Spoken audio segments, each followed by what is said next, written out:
OBC महासंघाचे नेते बबनराव तायवाडे यांनी आता जनजागरण यात्रा काढलेली आहे. ते सांगत आहेत की सरकारने जो काही निर्णय घेतला सगळे सोऱ्याच्या बाबतीत तो चांगला आहे आणि उगीच आपण म्हणजे ओबीसी लोक भयभीत करत आहेत ओबीसीचे नेते, अशा प्रकारचं त्यांनी वक्तव्य केलेलं आहे.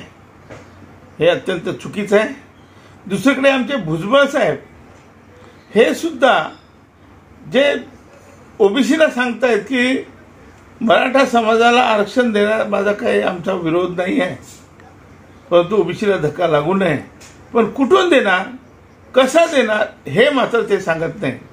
ते राज्य मंत्री आहेत आणि त्यांनी अशा पद्धतीने जे ओबीसी समाज आहे त्यांचा भोळ्या भाबड्या समाजाचा भावनात्मक भडकून दोन समाजामध्ये तेढ निर्माण करून त्याच्यावर राजकीय पोळी भाजून ते सगळ्यांना आता बीजेपीकडे, ते स्वतःही बीजेपीकडे चालले आहेत आणि सगळ्यांना बीजेपीकडे नेऊ इच्छित आहेत.